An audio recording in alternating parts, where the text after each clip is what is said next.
This is how Swede speaks. According to a list made by the Swedish police in 2017, Sweden has 23 especially vulnerable areas, a code word for no-go zones.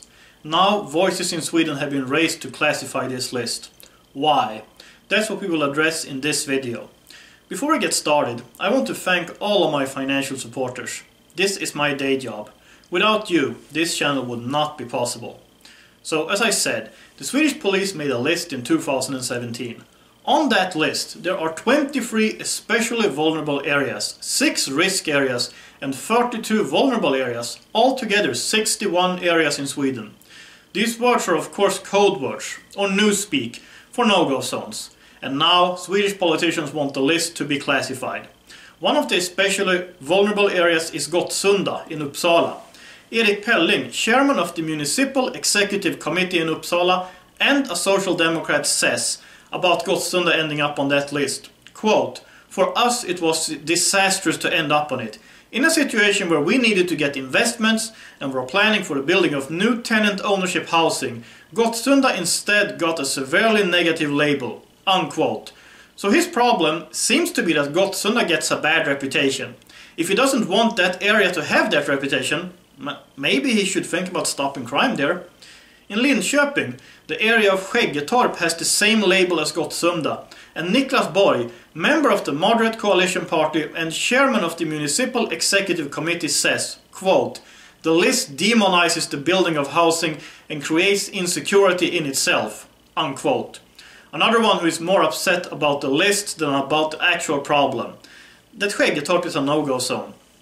And you know, the real issue here is that there are areas in Sweden that are unsafe. Instead of classifying these lists, politicians should stop crime in these areas. The Swedish National Council for Crime Prevention wrote in a message to the press in 2017 that the amount of people feeling unsafe in vulnerable areas is higher than in other urban areas. This is especially true when it comes to women.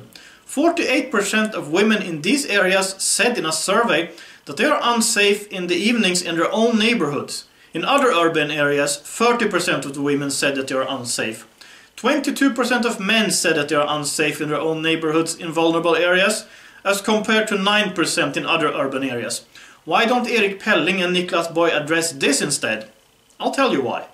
This is how the left works. First they let political social engineers create their Marxist, socialist, communist or neo-Marxist utopia. Again. Then they fail miserably due to the human factor. Again.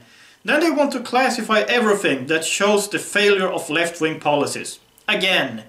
And then they want to start this circle all over again. And yes, I know that the chairman of the Municipal Executive Committee in Linköping is a moderate, but sadly, the moderates in Sweden are not right-wing in any reasonable sense of the word anymore. They used to be in favor of a stronger defense and more police officers, but these days they don't really care about that.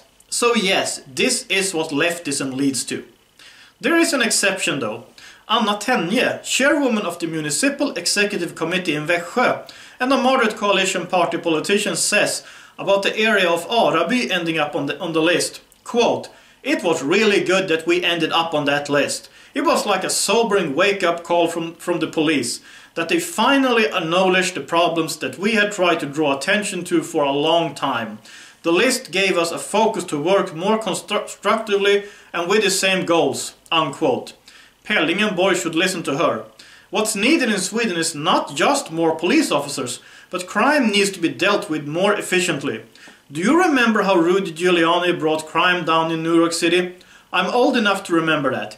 The police started fighting all crime, including what some people considered petty crimes. And you know what happened?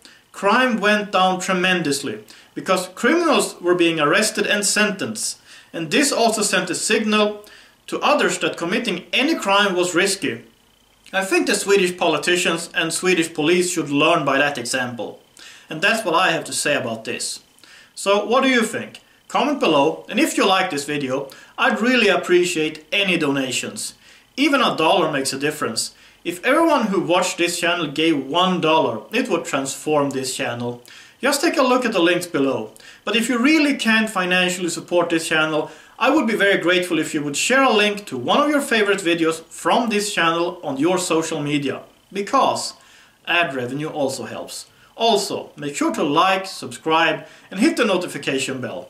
Most importantly, pray for this channel and remember to check out my live stream on Saturday at 5:30 p.m. Eastern Standard Time and 11:30 p.m. Central European Time. Until next time, have a nice day, thank you for watching and God bless.